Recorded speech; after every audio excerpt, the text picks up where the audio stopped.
Pierre chapitre 3, le verset 8 à 12.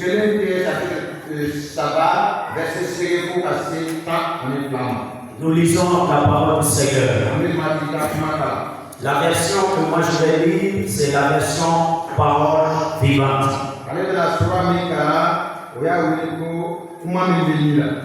Enfin, ayez tous les mêmes sentiments, les mêmes pensées et les mêmes sentiments. Aimez-vous comme des frères et des sœurs. Soyez bons et faites-vous petits les uns devant les autres. Ne rendez pas le mal pour le mal. Ne rendez pas l'insulte pour l'insulte. Au contraire, répondez que Dieu te bénisse. En effet, quand Dieu vous a appelé, c'était pour vous donner une bénédiction. Les livres saints disent: est-ce que tu veux avoir une vie agréable et connaître des jours heureux? Alors ne dites pas le mal des autres. Évite les mensonges. Verset 11. Fuis le mal et fais le bien. Recherche la paix et poursuis-la. Verset 12. Oui, les yeux du Seigneur se tournent vers ceux qui lui obéissent. Ses oreilles entendent leurs cris, mais il s'oppose à ceux qui font le mal. Amen. Amen. Que Dieu bénisse sa parole. J'ai dit que Dieu bénisse sa parole. Nous avons effectué une lecture dans l'apôtre Pierre, dans le livre de l'apôtre Pierre, chapitre 3, le verset 8 à 12.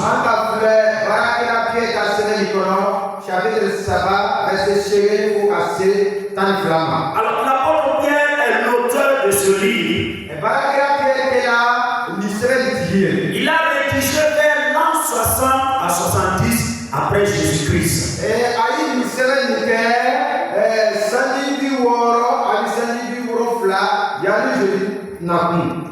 L'apôtre avait pour thème général de nous dire qu'il faut souffrir pour Christ.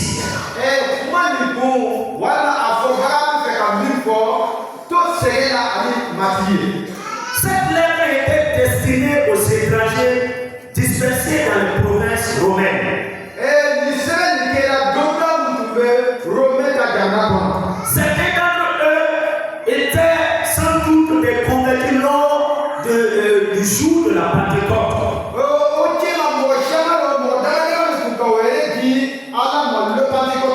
C'est-à-dire le jour de la Pentecôte, quand l'apôtre Pierre a prêché et les 3000 se sont convertis, c'était destiné à parmi ces chrétiens. Parmi ces chrétiens.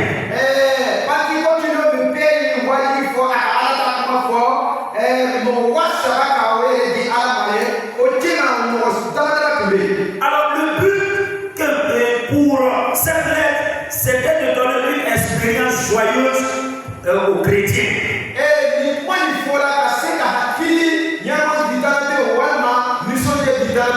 Et une perspective divine et éternelle concernant leur vie sur la terre. Alors si nous lisons 1 Pierre chapitre 3, le verset 1 à 7. Nous voyons que l'apôtre Pierre parle de la conduite que les femmes et leurs maris doivent avoir.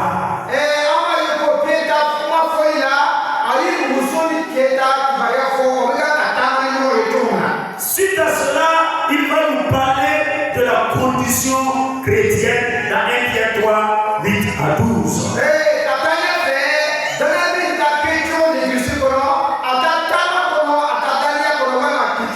C'est au regard de ces versets que nous pouvons étudier ce texte qui dit les comportements que nous devons avoir pour être un vrai chrétien.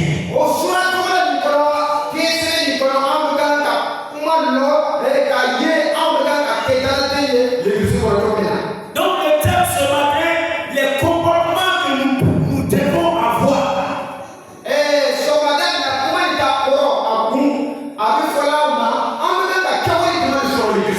Pour être un vrai chrétien.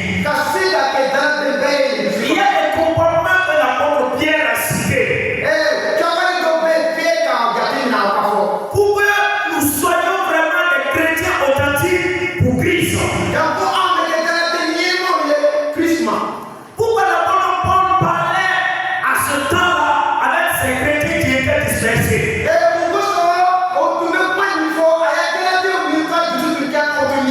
Parce que le jour de la Pentecôte, il s'est levé, il a prêché et 3000 personnes se sont converties. Ce qui veut dire que ce jour-là, les gens sont venus de partout.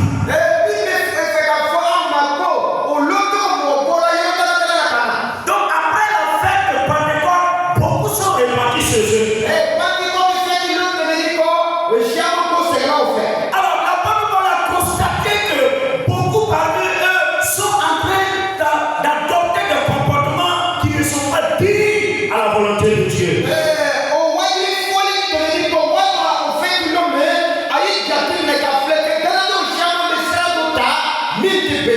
Voilà pourquoi il a rédigé un Pierre pour envoyer à ces chrétiens afin qu'ils puissent avoir un bon comportement pour être un vrai chrétien.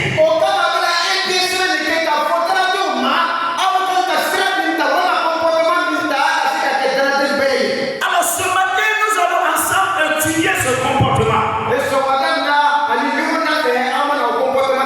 afin d'être des véritables chrétiens pour le Seigneur. On ne va pas venir à l'église parce qu'il faut venir à l'église. Si nous portons le nom chrétien, cela doit aller en accord avec la foi.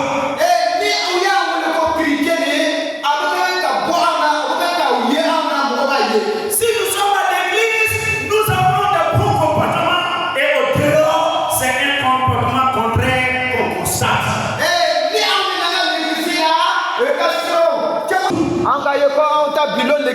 Les gens viennent à l'église, ils dansent pour la gloire du Seigneur, ils prient pour la gloire du Seigneur, ils présentent les quêtes au Seigneur.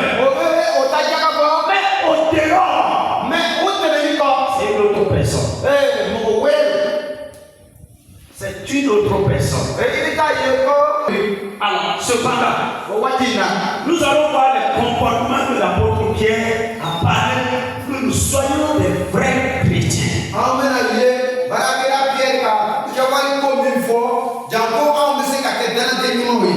qu'il ne faudrait pas que nous soyons à tout moment à l'église, nous soyons à tout moment dans les programmes et au ciel là-bas, on nous verra pas.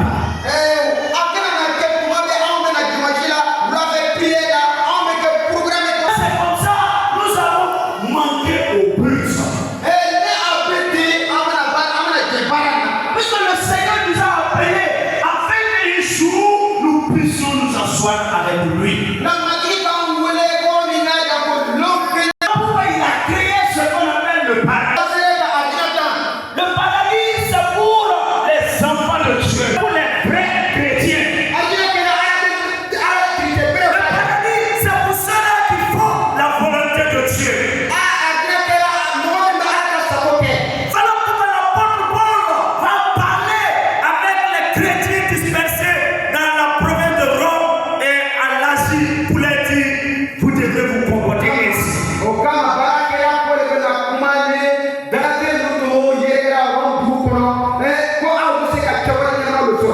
Je lui ai énuméré 8 comportements. J'ai énuméré 8 comportements que nous devons avoir. Le premier comportement dans le verset 8, il dit ayons les mêmes pensées. Ayons les mêmes pensées.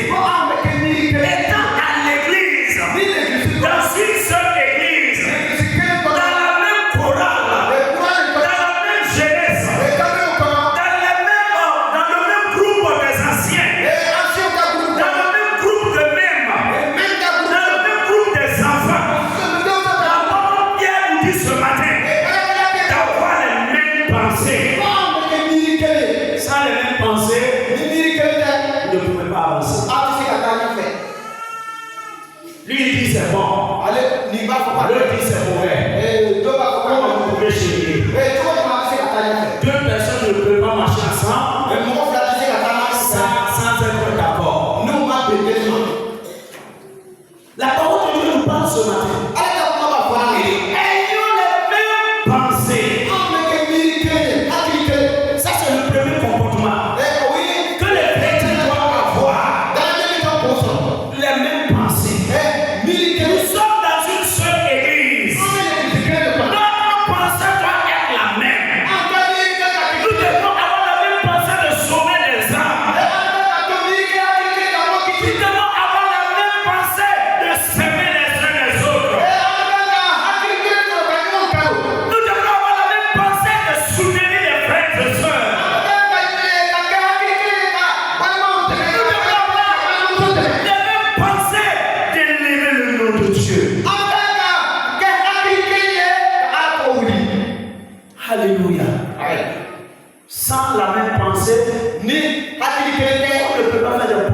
le Seigneur. C'est le premier élément. Le deuxième élément, il dit d'avoir également les mêmes pensées, les mêmes sentiments. Nous devrons avoir les mêmes sentiments. Les mêmes sentiments. C'est-à-dire si quelqu'un est dans la joie, nous devrons nous réjouir avec la personne. Si quelqu'un est dans la douleur, nous devrons compatir avec lui. Et de nos jours, nous constatons que si tu as eu quelque chose, les autres ne sont pas d'accord. Pourquoi c'est pas moi? Pourquoi c'est pas moi? On n'a pas les mêmes sentiments. Les sentiments sont différents. On ne peut pas évoluer avec ça. On ne peut pas avancer avec ça. Voilà pourquoi la parole de Dieu nous parle ce matin. C'est un comportement que nous devrons avoir. Les mêmes sentiments, les mêmes pensées. C'est dans ça. Si nous appelons notre Dieu, il va venir. Il va venir. Et il va nous exaucer. Le type de Dieu t'exauce ce matin et les mêmes pensées et les mêmes sentiments. Et tu vas voir, quand tu vas prier, Dieu sera là. Il va t'exaucer. Pour la gloire de son nom. Troisième comportement. Il dit ayons l'amour fraternel. C'est toujours dans le verset 8. Il dit d'aimer les uns les autres. Alléluia. Même les féticheurs même servent. Seul l'église de Christ. Là où il peut y avoir des gens qui vont mourir sans pardonner les autres. Il dit ayons l'amour fraternel. C'est la Bible dit que si nous nous aimons, c'est là que le monde saura que nous sommes des enfants de Dieu. Mais s'il n'y a pas l'amour,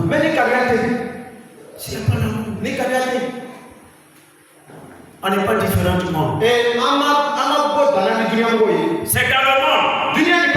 Si tu piétines le pied de quelqu'un, il va dire tu me verras. Mais s'il y a ça aussi à l'église, est-ce que nous sommes des enfants de Dieu? La parole de Dieu nous dit que c'est ceux qui font la volonté de Dieu qui seront au paradis. L'amour fraternel là, ça fait partie de la volonté de Dieu. Parce que c'est Dieu qui nous a aimés premiers. Et il a envoyé Jésus pour nous sauver. C'est pas nous qui avons aimé Dieu premièrement. C'est Dieu qui nous a d'abord aimés. Malgré notre état, malgré notre péché, Dieu nous a aimés.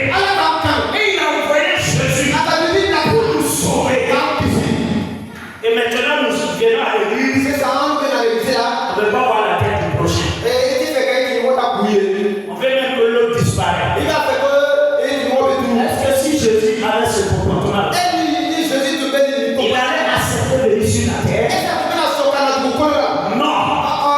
Donc ce matin, frères et sœurs en Christ, marchons dans l'amour fraternel. Aimons-nous les uns les autres. Il faut nous soutenir. Il faut qu'on s'écoute. Il faut qu'on s'écoute. Il faut qu'on s'aime. S'il y a l'amour, on peut œuvrer pour le Seigneur. Mais s'il n'y a pas l'amour, on ne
fait du mal. La Bible dit, Jésus a dit, je vous ai appelé pour que vous bénissez.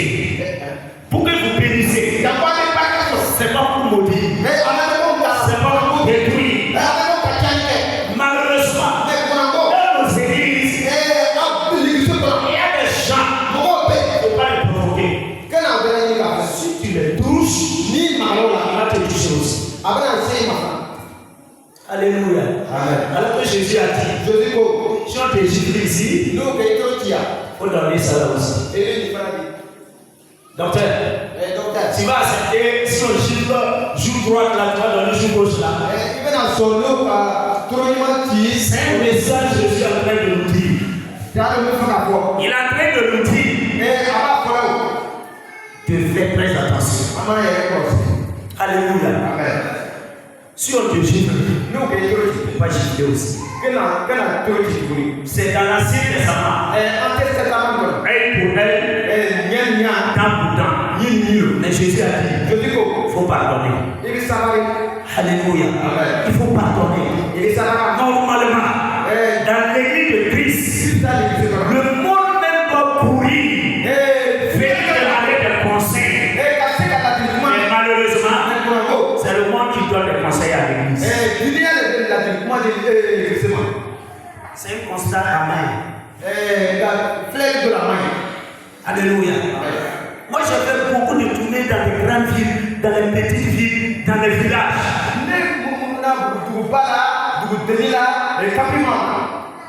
Pendant tous mes 10 ans de ministère, je sortais chaque année, je peux voyager 2 à 3 fois.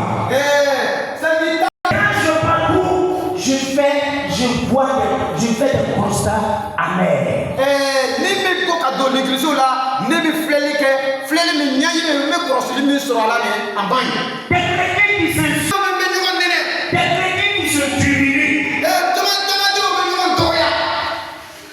Qu'est-ce que vous allez dire présenter au monde? Jésus a dit, nous devons présenter notre amour au monde. Nous devons présenter notre patience au monde. Nous devons présenter notre bonté au monde. C'est dans ça qu'ils vont voir et puis ils vont courir vers l'église pour se donner à Christ. Mais si le monde les présente la haine, si le monde les présente les insultes, et si l'église au moins présente au monde les insultes et puis la haine, dans le monde il y a la haine, dans le monde il y a les divisions, dans le monde il y a les mépris, et à l'église encore, on vient on constate la même chose. Parce qu'il y a une différence. Ce que le monde fait, l'église aussi fait ça. Il n'y a pas de différence. À ce moment, Jésus est assis en haut là-bas. Il regarde, il dit, mon épouse m'a délaissé. Nous sommes l'épouse de Christ. Puisqu'il a dit que l'église est son épouse. Est-ce que tu n'as pas abandonné ton mari? Est-ce que tu n'as pas fui loin de ton mari? Jésus dit que tu es son épouse. Et quand il va venir, il va partir avec son épouse. Et si tu trouves que tu n'as pas dans la maison, c'est comme un homme qui a marié sa femme. Il a tout arrangé. Et il lui a mis dans une villa. Il reste là-bas, attends-moi. Je vais voyager. Mais je vais revenir. Le prendre. Et on va les vivre ensemble aux États-Unis ou en France. Et la femme se lève. Elle voit, je ne sais pas, un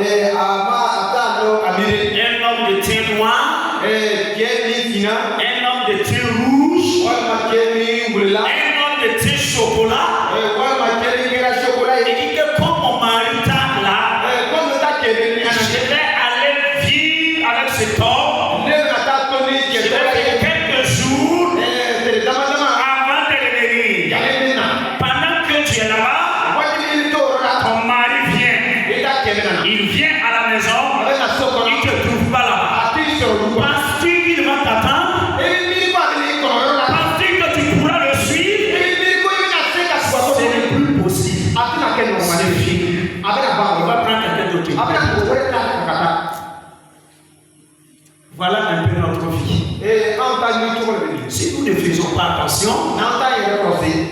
le Seigneur risque de venir et ne pas nous voir.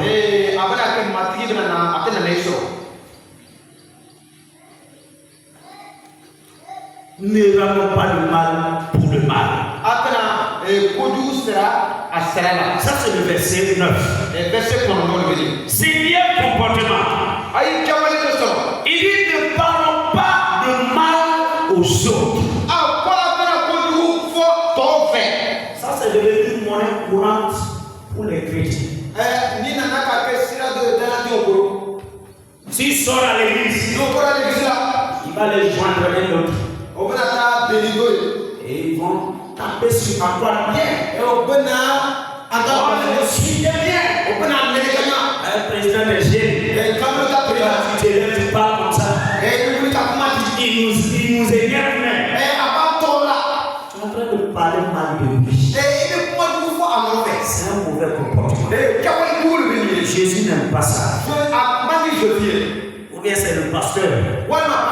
Ou bien la femme du pasteur. Ou bien ce sont les anciens. Avec ce vieux-là, c'est parler mal de quelqu'un. L'apôtre Pierre dit que c'est un mauvais comportement. L'apôtre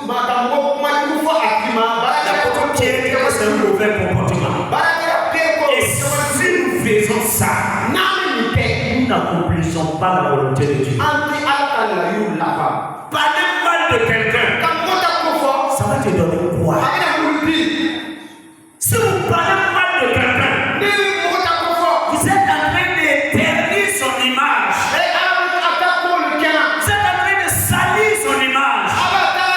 Et laisse-moi te dire que c'est une séquence que tu es en train de faire. Quelqu'un d'autre aussi ternira ton image.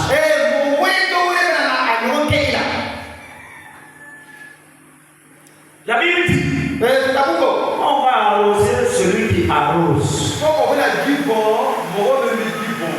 Demande à ton voisin, c'est quelle sorte d'eau tu es en train d'arroser.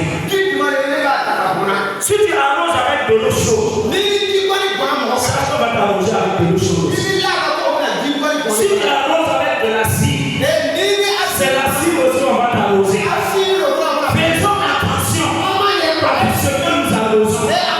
Parce que la Bible dit que nous serons arrosés de la manière que nous arrosons. Ne parlons pas mal aux autres. Si tu vois quelqu'un qui n'est pas sur le bon chemin, fléchis les genoux. Oh Dieu, pardonne-le. Il faut le ramener vers toi. Prions pour les uns et les autres.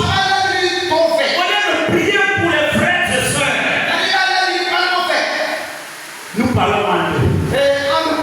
Mais c'est bien un peu bizarre. C'est ceux qui ne connaissent pas Christ. On prend un frère. On le soulève comme ça. Devant les non-chrétiens. Et on les lave propre. D'après certains mots. On l'a lavé avec l'eau. Et puis tu le déposes. Et puis après, tu vas le venir pour dire aux non-chrétiens. Jésus t'aime. Est-ce qu'il va t'écouter?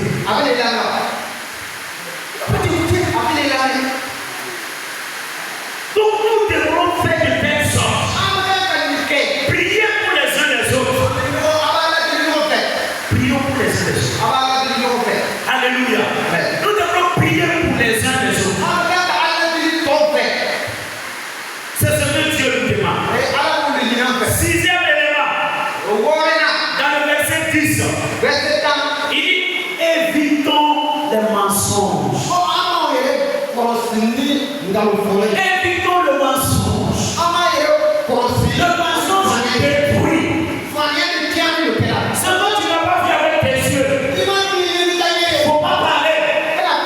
Ce que tu n'as pas attrapé, il ne faut pas dire que tu as attrapé. Le mensonge détruit le peuple de Dieu. Et la Bible nous dit que le père du mensonge, c'est le diable. Alors nous ne devrons pas mentir. Le mensonge, c'est un mauvais comportement. Si nous voulons se comporter conformément selon la parole de Dieu, nous devrons parler rien que la vérité. Il y a des gens, quand tu parles de la vérité, les gens le haïssent. Les gens le détestent. Les gens ne l'aiment pas. Celui qui dit la vérité, il est proche de Dieu. Mais celui qui ment, est loin de Dieu.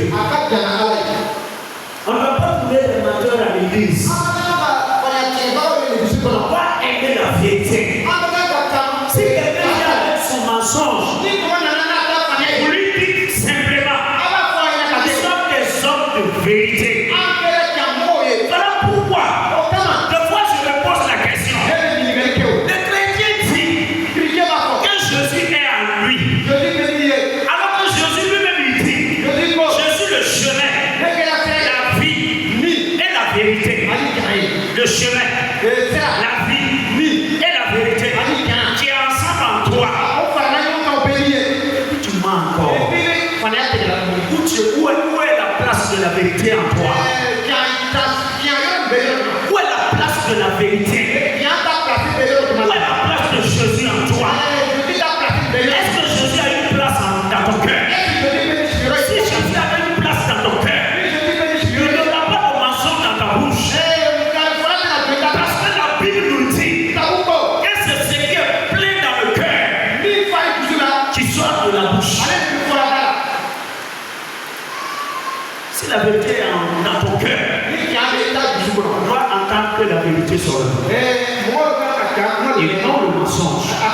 Et si le mensonge sort de toi, si la tromperie sort de toi, si la flatterie sort de toi,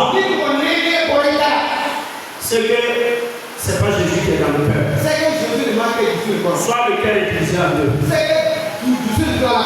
Une partie appartient à quelqu'un que je ne dirai pas son nom.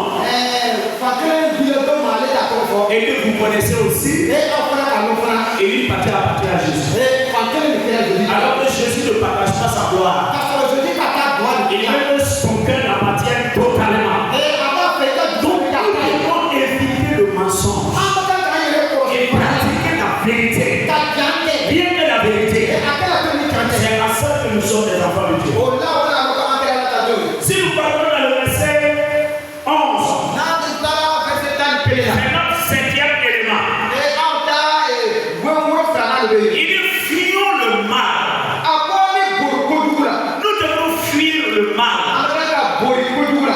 Alléluia. Nous voyons qu'il y a le mal partout dans ce monde. Le monde est plein de mal. Nous devons fuir le mal et faire le bien. Alléluia. Amen. Quand nous voyons le mal, prenons la fuite. Quelqu'un qui fuit le mal, il n'aura pas le désir même de faire le mal. Toi-même tu sais consciencieusement que Dieu défend de faire cela que tu fais.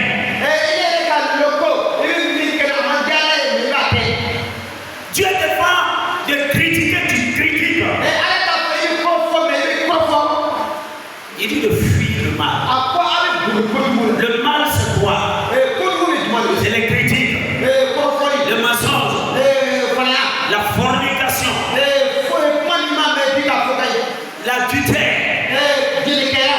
l'adultère. Tout ça c'est le mal. Le vol, c'est le mal.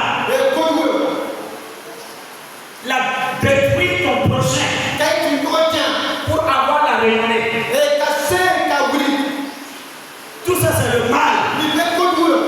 Insulter ton prochain, c'est le mal. Haïr ton prochain, c'est le mal. L'apôtre Pierre nous dit ce matin, il te parle, il me parle, il dit de fuir le mal. Alléluia. Il dit de fuir le mal. Nous devons fuir le mal. pasteur n'est pas tout aujourd'hui. Amen. Même dans le monde là. On a dit non-nourriture. Non-nourriture. Si nous mangeons chaque jour ce qui est tout. Puis avoir diabète. Des fois, il faut manger ce qui est amer. Aujourd'hui, je suis en train de donner un message amer. C'est pour que tu puisses bien grandir. C'est pour que tu puisses bien croître. C'est pour que tu puisses bien marcher sans maladie. Alléluia. Parce que si nous sommes malades dans le spirituel, on ne peut pas servir Dieu. Si nous sommes malades dans le spirituel, on ne peut pas plaire Dieu. Pourquoi nous devons écouter les messages de vérité? Si le message te touche, il faut t'agenouiller et demander pardon à Dieu. Alléluia. Quand on se convertissait nouvellement, il y a 30 ans de cela, quand le pasteur se levait pour prêcher, et il touche son problème, tu t'agenouilles en même temps. Pardonne-moi. Mais de nos jours, quand le pasteur prêche, il dit la vérité. Je sais que c'est mon ami qui a le dit ça. Le pasteur ne sait aucune chose. Il va commencer à s'apprendre même au pasteur. Avant de t'apprendre au pasteur, apprendre à la Bible. Parce que le pasteur prêche la parole de Dieu. Alléluia. Il ne faut pas t'en vouloir au pasteur. Si lui ne dit pas la vérité, Dieu va le demander. S'il dit pas la vérité, il sera devant Dieu. Dieu va lui dire, moi je t'ai mis à soudairer mon peuple. Tu n'as pas dit la vérité. Viens répondre. Pour cela, moi je vais dire la vérité. Si tu veux, va me donner à manger. Le Seigneur va s'en occuper de moi. Si tu veux, il ne faut pas m'aimer. Moi je vais te dire la vérité. Parce que la vérité est le chemin. Ça mène au paradis. Que Dieu vous bénisse. Dans le nom de Jésus. Nous devons fuir le mal. Ça c'est le verset 11. Huitième élément pour terminer. Il dit recherchons la paix. Poursuivons-la. Recherchons la paix. Est-ce qu'il y a des hommes de paix ici ce matin? Lève la main, je vais voir. Il dit recherchons la paix. Et puis la suivre. Nous devrons être des hommes de paix. Là où ça ne va pas, nous devrons apporter la paix. Là où il y a discussion, nous devrons apporter la paix. Si tes deux frères sont en conflit, et toi tu viens, tu viens avec essence même pour allumer le feu encore.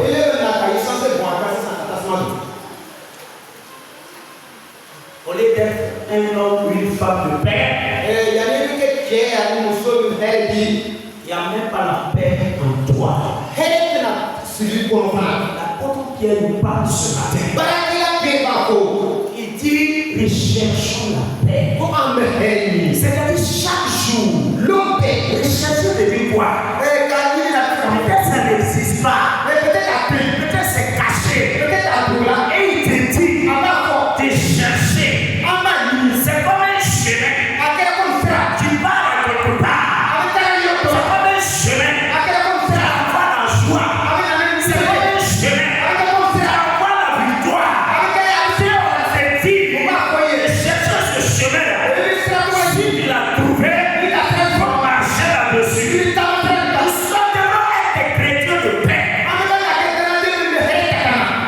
Malheureusement, là où il n'y a pas la paix, il y a la division. Là où il n'y a pas la paix, il y a la haine.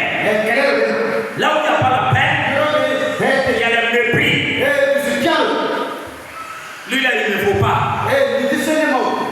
Lui là, il est ceci. Nous ne voulons pas la paix. Dieu nous dit de chercher la paix. Dans la maison de Dieu, on ne doit plus parler de ethnie. Dans la maison de Dieu, nous sommes devenus une seule famille.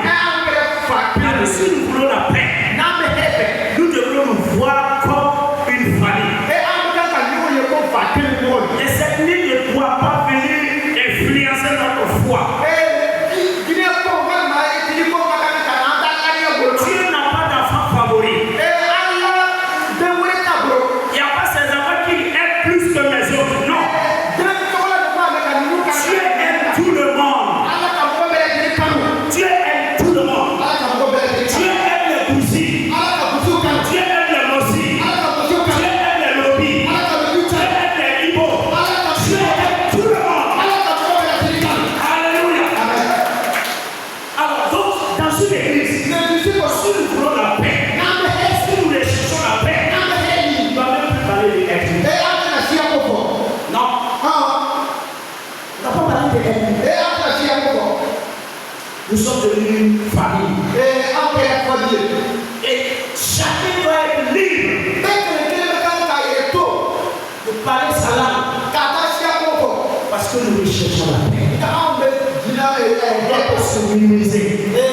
Quand on dit de chercher la paix et la suivre, quand nous cherchons la paix, nous devons abandonner les coutumes. Il y a certaines personnes qui veulent transporter les coutumes à l'église. Ça ne marche pas comme ça. Parce que tes coutumes ne peuvent pas fonctionner à l'église. Tu ne dois pas dire comme moi je suis mossé, je dois me comporter comme ça. Il faut que tout le monde se comporte comme ça. Ça ne peut pas marcher comme ça. Ça c'est des coutumes. À l'église, on parle de famille. La famille de Christ. Parce qu'au ciel là-bas, il n'y a pas une parcelle pour les moussis. Il n'y a pas une autre parcelle pour les moussis. Il n'y a pas une parcelle pour les lobbies. Il n'y a pas une parcelle pour les aboués. Il n'y a pas une parcelle pour les amis. Nous serons tous là-bas comme des anges. Et on sera habités dans la même présence de Dieu. Voilà pourquoi nous cherchons la paix. Et suivons-la. Alléluia. Et cherchons la paix. Si nous recherchons la paix et nous la suivons, Dieu sera content de nous. Dieu sera content de nous. Dieu sera content de nous. Et je veux que Dieu soit content de cette église. Je veux que Dieu soit content de toi. Je veux que Dieu soit content de cette église dans ce village. Afin que le nom de Dieu soit glorifié. Que toute la gloire vienne à Jésus. Que Dieu bénisse sa parole. Écoutons-la. Acceptons-la. Suivons-la. Marchons selon elle. Et le nom de Dieu soit glorifié. Que toute la gloire vienne à Jésus.